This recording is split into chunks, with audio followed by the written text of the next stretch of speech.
നമസ്കാരം. റാഫ്റ്റോക്ക് ഫുട്ബോളിലേക്ക് എവർക്കും സ്വാഗതം. യുവേഫ ചാമ്പ്യൻസ് ലീഗിൻ്റെ പ്രീ ക്വാർട്ടർ രണ്ടാം പാദ മത്സരങ്ങൾ ഈ കഴിഞ്ഞ മിഡ് വീക്കിൽ അവസാനിച്ചല്ലോ.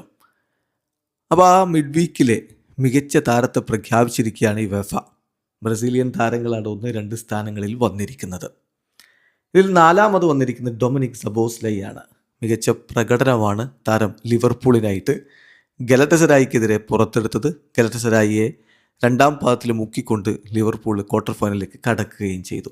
പിന്നെ ഫ്രാൻസിസ്കോ ട്രിങ്കാവോ സ്പോർട്ടിങ്ങിനായിട്ട് മികച്ച പ്രകടനം നടത്തി. ബോഡോയെ പരാജയപ്പെടുത്തി, അതായത് ആദ്യ പാദത്തിലെ 3 ഗോളിൻ്റെ കടം വീട്ടി ബോഡോയെ പരാജയപ്പെടുത്തി സ്പോർട്ടിങ് മുന്നോട്ട് പോവുകയും ചെയ്തു. അപ്പോൾ മൂന്നാമത് വരുന്നത് ട്രിങ്കാവോയാണ്. രണ്ടാം സ്ഥാനത്താണ് വിനി ജൂനിയർ.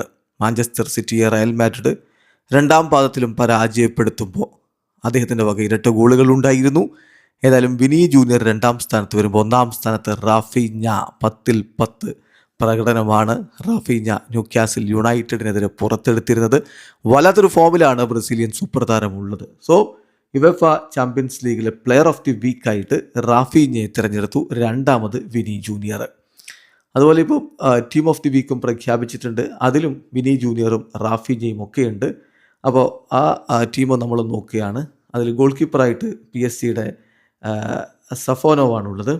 ഡിഫൻസിൽ സ്പോർട്ടിങ്ങിൻ്റെ അറോഹോയും അതുപോലെ ഗോൺസാലോ ഇനാസിയയും ഒരുമിച്ചുണ്ട്. പിന്നെ കൊനാറ്റയും അതുപോലെ തന്നെ സ്റ്റാനിസിച്ചും. ലിവർപൂളിൻ്റെ കൊനാറ്റെ, ബയൺ മ്യൂണിക്കിൻ്റെ സ്റ്റാനിസിച്ച്. ഇതാണ് ഈ ടീം ഓഫ് ദി വീക്കിൻ്റെ ഡിഫൻസ്.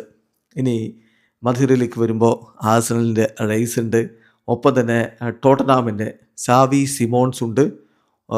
അതോടൊപ്പം ലിവർപൂളിൻ്റെ സബോസ്ലൈ. ഇതാണ് മധ്യനിര. മുന്നേറ്റത്തിൽ നോക്കുക, വലത് പാർശ്വത്തിൽ ട്രിങ്കാവോ സ്പോർട്ടിങ്ങിൻ്റെ ട്രിങ്കാവോ, ഇടത് പാർശ്വത്തിൽ ബാഴ്സലോണയുടെ റാഫീഞ്ഞ, ഗോളടിക്കാൻ വിനി ജൂനിയർ. ഇതാണ് team of the week. Video അവസാനിക്കുന്ന ഫുട്ബോൾ ലോകത്ത് കൂടുതൽ വിശേഷങ്ങളുമായി റാഫ്റ്റോക്സ് വീണ്ടും എത്താം.